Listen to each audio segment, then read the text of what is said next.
أشهد أن لا إله إلا الله.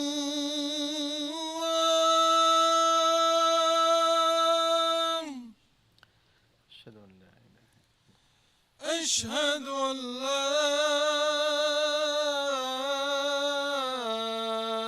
إله إلا الله.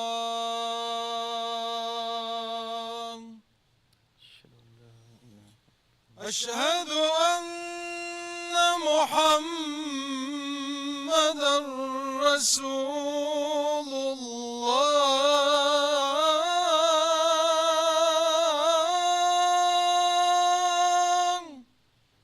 أشهد أن محمدًا رسول أشهد أن محمدًا رسول الله.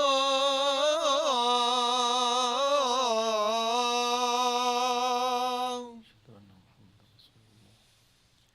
حي على الصلاة.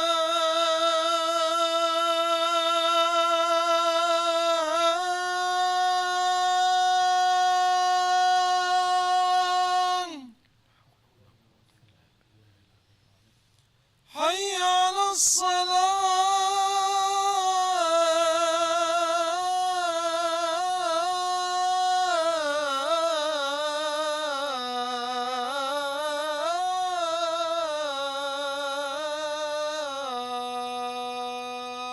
لا حول ولا قوة إلا بالله.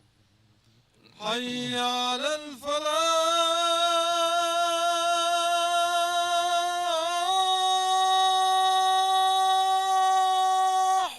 لا حول ولا قوة إلا حي على الفلاح.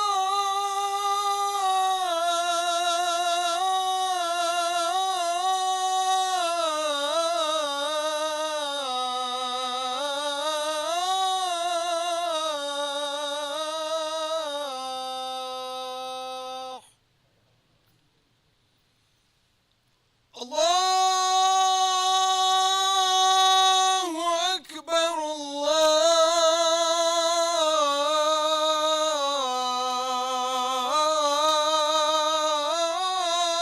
الله أكبر. الله أكبر. الله أكبر. لا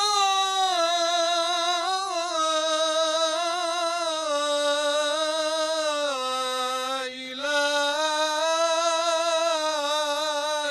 إلا الله.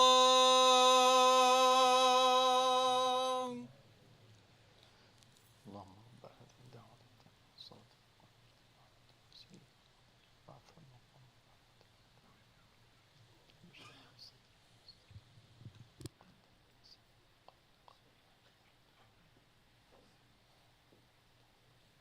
التقوى وأهل المغفرة.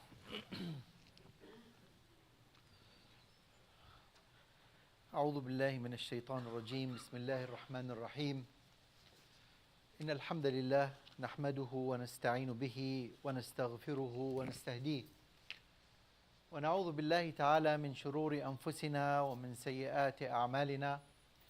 من يهده الله تعالى فلا مضل له، ومن يضلل فلن تجد له وليا مرشدا. وأشهد أن لا إله إلا الله وحده لا شريك له، وأشهد أن محمدا عبده ورسوله. أعوذ بالله من الشيطان الرجيم. بسم الله الرحمن الرحيم. يا أيها الذين آمنوا اتقوا الله حق تقاته ولا تموتن إلا وأنتم مسلمون. O you who believe, guard the Almighty Allah the way He deserved to be guarded and feared, and do not die except in a status of Islam. واعتصموا بحبل الله جميعا ولا تفرقوا, and hold all together on the robe of Allah and do not divide. واذكروا نعمة الله عليكم, and remember with that true and genuine sense of gratitude the bounty of Allah upon all of you. إذ كنتم أعداء, where you were all enemies, فألف بين قلوبكم, and He harnessed among all of your hearts. فأصبحتم بنعمته إخوانا, and so you became brothers by his mercy. وكنتم على شفا حفرة من النار, and you were on the edge of a pit fire, فأنقذكم منها, and he saved you from it. كذلك يبين الله لكم آياته لعلكم تهتدون. And so Allah explains to all of you his signs so you may be guided. My dear respected brothers and sisters,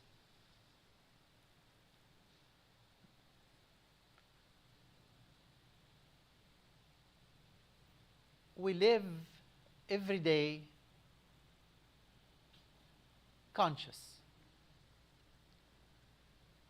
that this life will at a given moment terminate.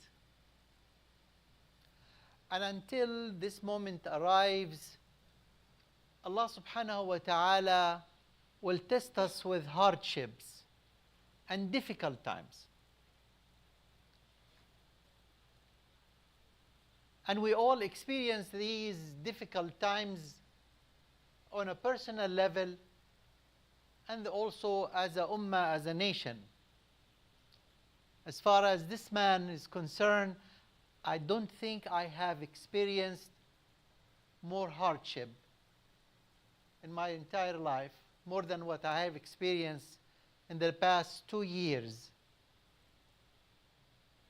To the point, and I'm sure I am not the only one, but you wake up every morning and you wonder how much goodness left in this world. And our comfort, and the only comfort we have, is Allah subhanahu wa ta'ala. That's what keeps us going every day despite all the difficulties we face in this life. Beloved brothers and respected sisters, today I will share with you verses in the Quran that puts things in perspective. To me,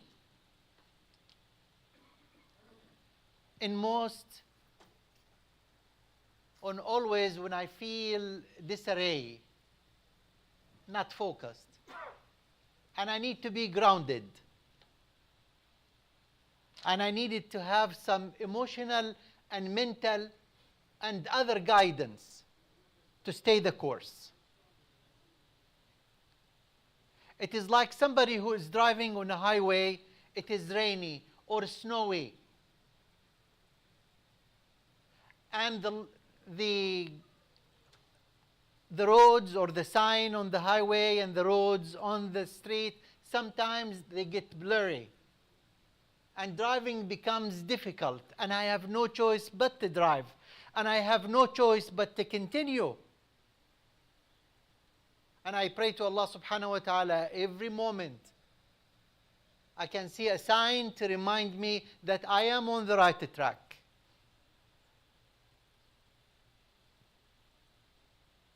To see lines on the road that is guiding me to the right track and bring more comfort to me that I am driving in the correct way. Brothers and sisters, Allah subhanahu wa ta'ala says, أعوذ بالله من الشيطان الرجيم بسم الله الرحمن الرحيم الله لا إله إلا هو الحي القيوم.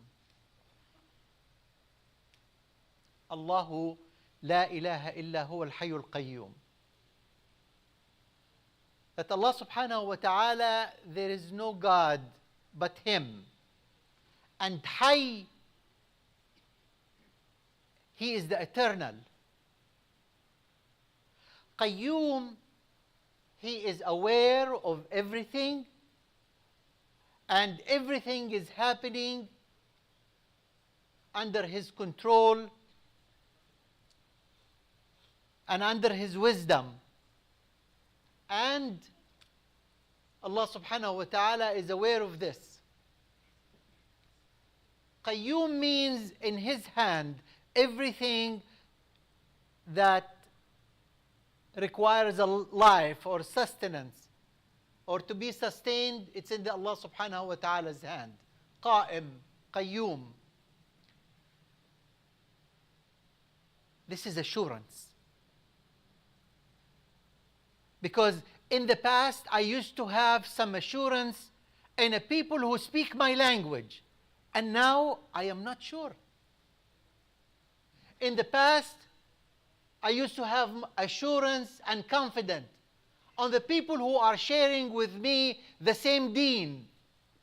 But now I am not sure.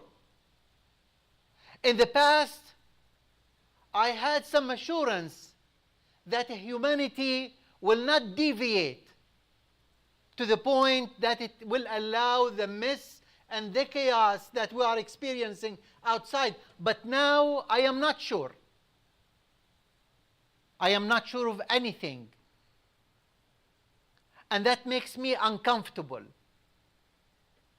makes me fickle, makes me uncertain, makes me worry more. But when I read Allahu la ilaha illa huwa, that Allah subhanahu wa ta'ala, He is the only one, He is the eternal, and everything is in His hand, and He is in a full control, that will bring back some of what I lost in faith, in trust, and in certainty from the environment around me. To bring the idea home to weak people and weak servant. That is us. Allah subhanahu wa ta'ala says, لا تأخذه سنة ولا نوم. لا تأخذه سنة ولا نوم. He, the Almighty, does not experience the feeling that we experienced before attempting to go to sleep, the dose, or sleep.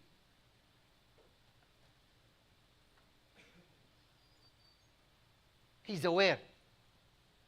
The reason this verse or this part of the verse touches me hard, because when I see stuff on the TV and I see a father who is holding his baby in pieces, that he collected the baby's pieces from roofs, from several buildings away from where he was living, and he says, "Oh Allah, do you see this?" It's a moment of not disbelief, but it is an overwhelming. And Allah subhanahu wa ta'ala comes to this man and to all of us who are a little bit far away from that mess, and says, لا تأخذه سنة ولا نوم. Because this is tangible for all of us. We understand this. Never, always there.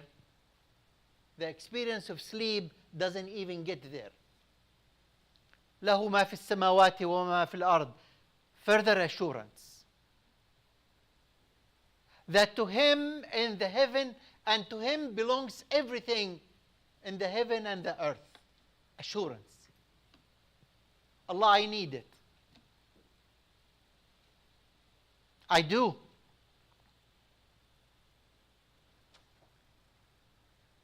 And then Allah subhanahu wa ta'ala says, I will skip the verses until Allah subhanahu wa ta'ala says, أعوذ بالله من الشيطان الرجيم بسم الله الرحمن الرحيم. In the very verse, الله ولي الذين آمنوا. Allah is the wali, the supporter, the guardian to the believers. And thus far, I am halfway comfortable.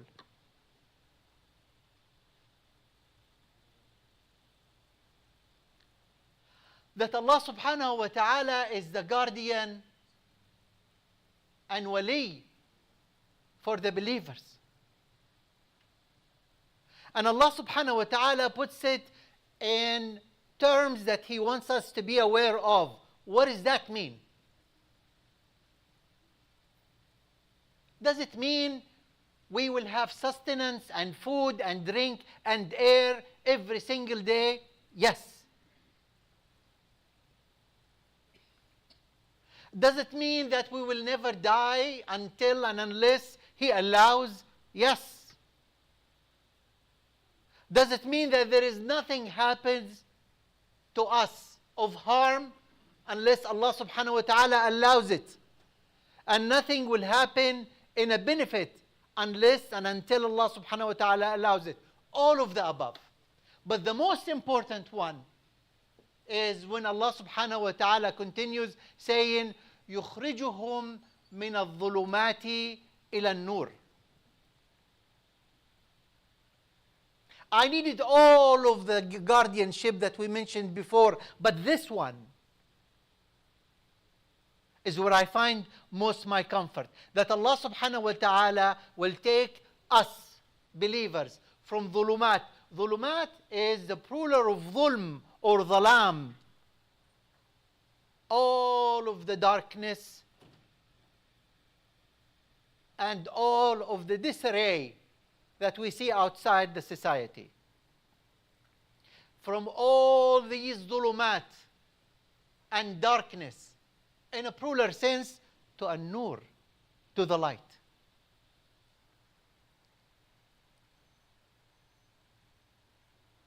I see this, my dear respected brothers and sisters, and I find my comfort there. That Allah subhanahu wa ta'ala, the believer among us, He will always take him from dhulumat ila nur. What's the big deal?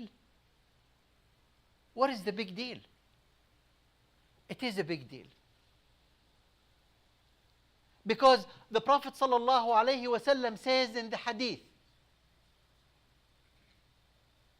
that the hearts of a believer or the hearts of a man is in the control of Allah subhanahu wa ta'ala.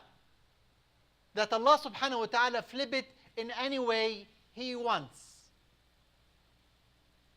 A man will wake up a believer, and then in the evening he will become a disbeliever, and vice versa. My dear respected brothers and sisters, يخرجهم من الظلمات إلى النور. He will take them out of ظلمات. Before this deen, we were in this darkness. It happens to me that I was born in a Muslim family. But Allah subhanahu wa ta'ala also decided to keep me from going to dhulumat and stay in the nur. And for some, they were born in a dhulumat, outside this circle of this deen. And Allah subhanahu wa ta'ala guide him to this deen.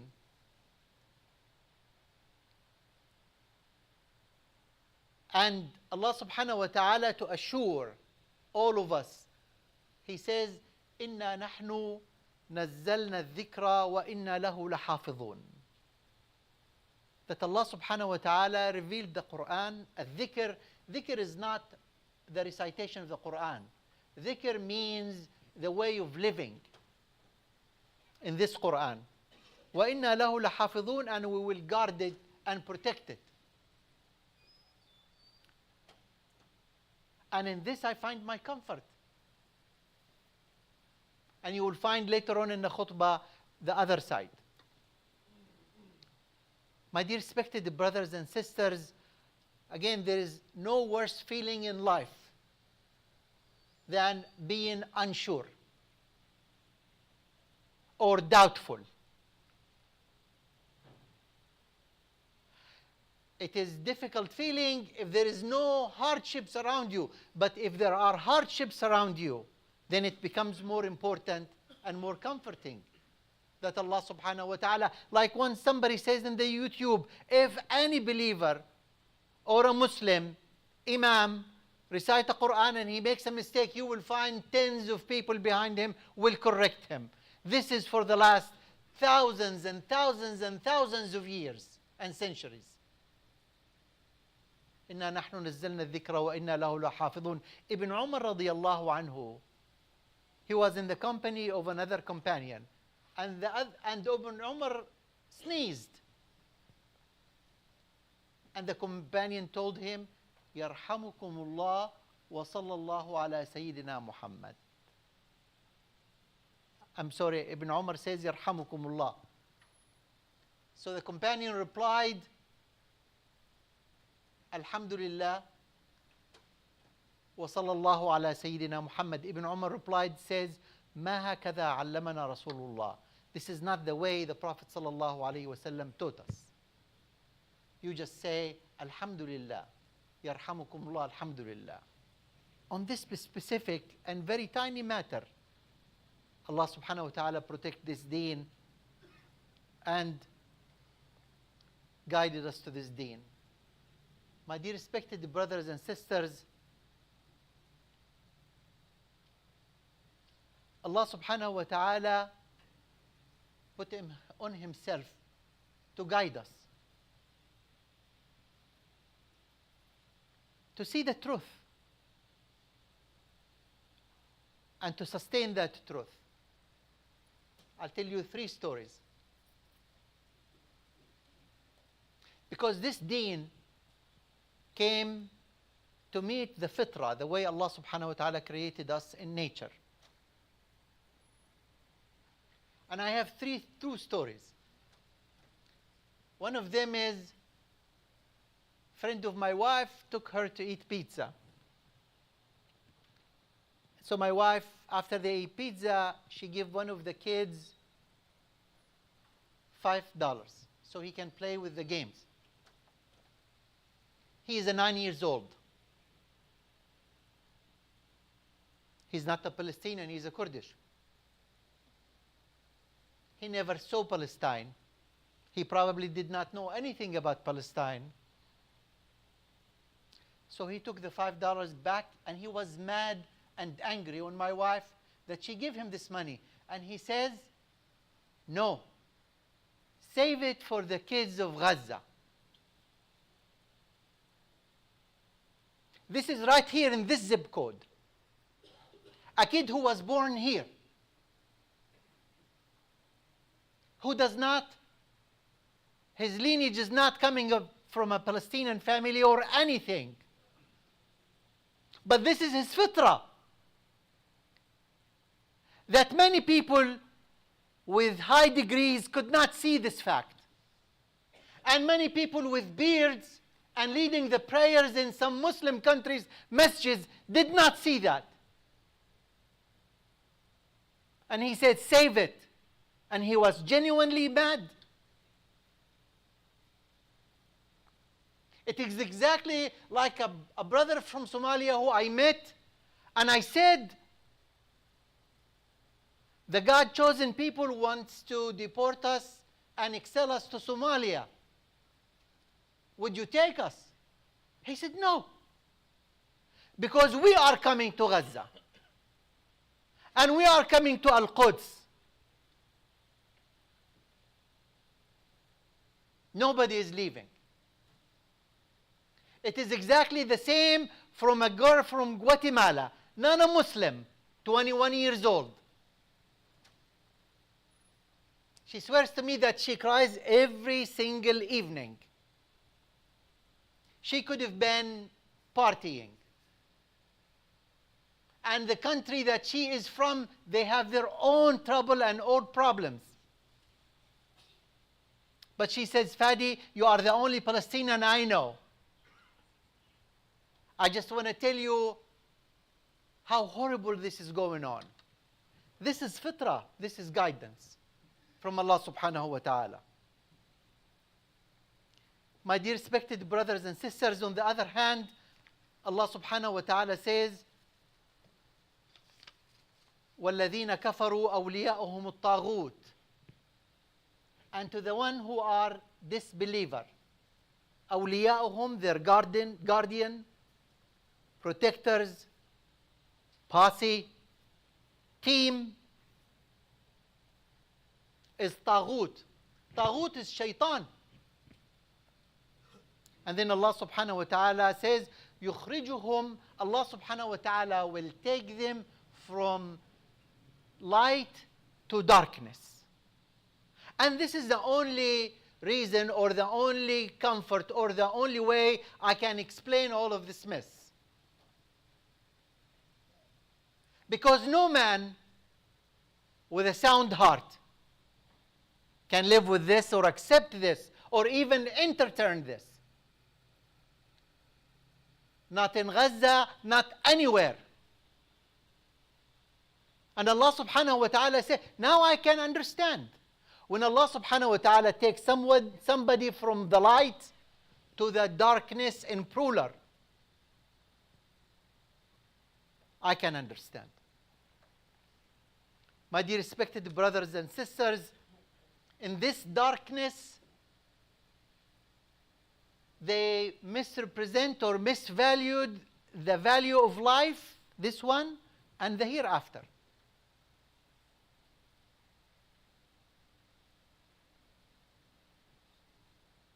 And I can understand why they are so forceful to live this life.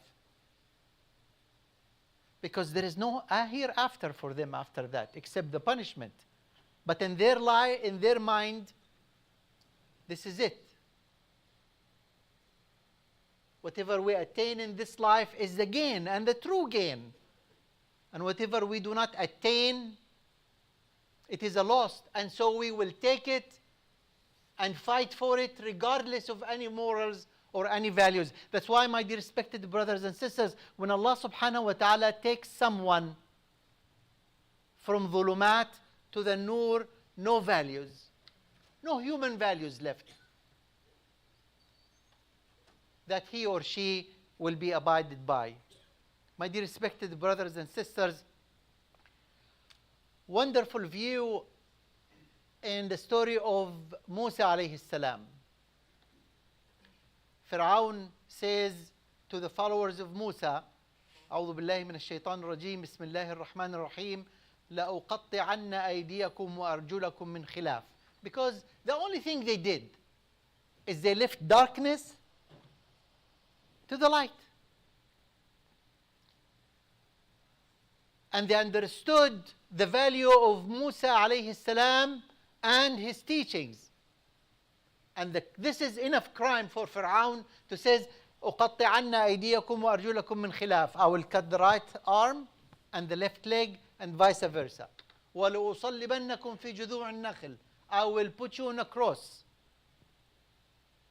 on trees. And they said something wonderful,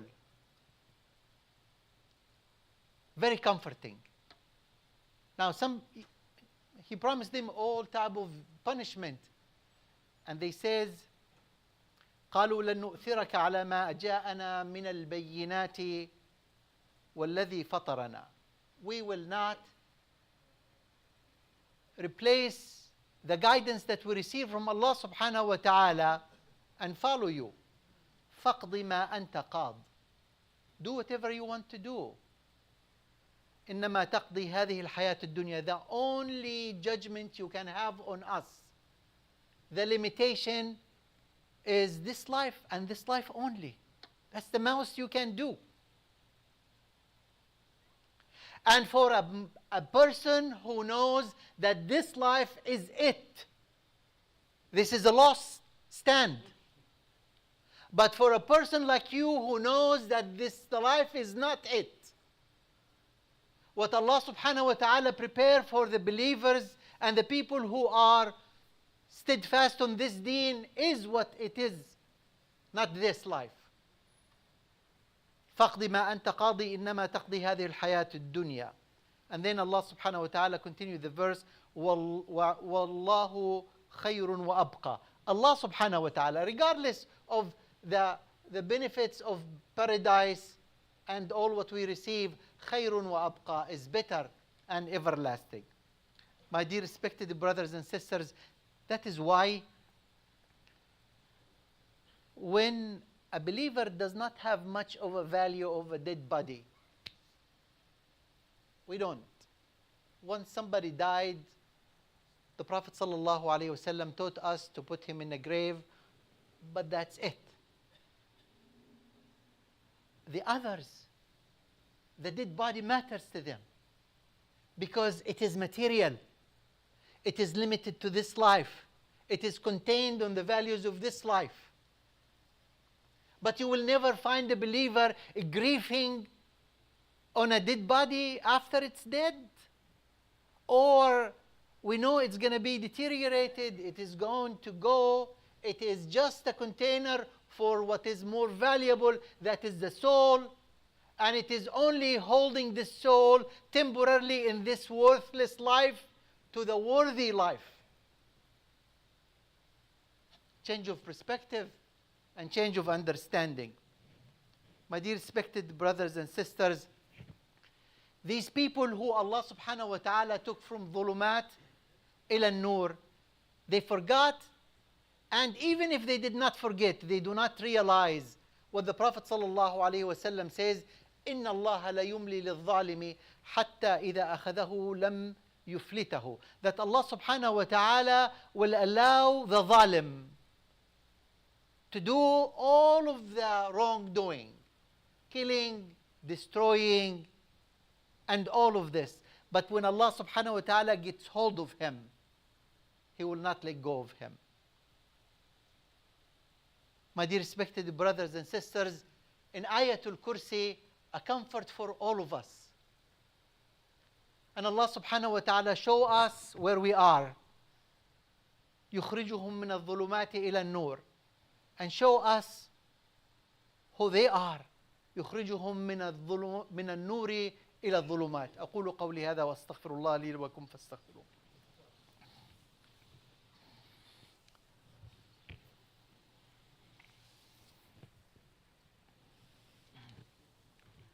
الحمد لله وحده والصلاة والسلام على من لا نبي بعده أما بعد. My dear respected brothers and sisters, 3 action items inshallah ta'ala, so we can hopefully inshallah ta'ala cruise through this life or whatever left in this life, and we're going through this difficult time and this neck battle or bottleneck. Number 1, it should be the priority of all of us and every one of us to fix the relationship with Allah subhanahu wa ta'ala in your term. We leave it to you, because the only one who knows this relationship, how good, how weak, and how much repair it needs, it is you. We may be delinquent on doing what we want to do. And I know you understand me well. Some of us are too poor to give. Some of us are too constrained to do. I understand. But this relationship, no excuse. No excuse. And it is part of a solution. Number 2, my dear respected brothers and sisters, this relationship. And it starts from home. We need to fix all these relationships with relatives and people within our short radius. And then also there is relationship between us as Muslims. And I'm not referring to any color or any culture or anything. But this is not an excuse either. And finally, there is not anymore an excuse for anyone to be ignorant on what's going on. And to say, I did not know. Or to say, I need to learn more. This is the time to learn more. This is the time to be aware.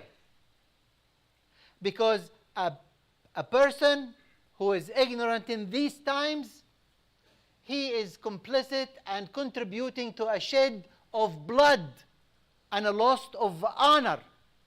Not a joke. Cannot sit on the side. Fix this relationship with Allah subhanahu wa ta'ala. Fix the relationship with your brother and sister who is next to you or in your perimeter. And then finally, no more gullible, ignorant, unaware, uneducated Muslim of what needs to be done and the situation. أقول قولي هذا وأستغفر الله لي ولكم. اللهم اغفر للمؤمنين والمؤمنات والمسلمين والمسلمات الأحياء منهم والأموات إنك قريب مجيب الدعاء يا أرحم الراحمين. اللهم لا تجعل لنا في هذا اليوم العظيم ذنبا إلا غفرته، ولا مريضا إلا شافيته، ولا دينا إلا قضيته، ولا تائبا إلا قبلته وثبته، ولا حاجة من حوائج الدنيا لك فيها رضا ولنا فيها سعادة إلا أعنتنا بقضائها وأدائها. إن الله يأمر بالعدل والإحسان وإيتاء ذي القربى وينهى عن الفحشاء والمنكر والبغي يعظكم لعلكم تذكرون. اذكروا الله العظيم يذكركم واشكروه على نعمه يزدكم ولذكر الله أكبر.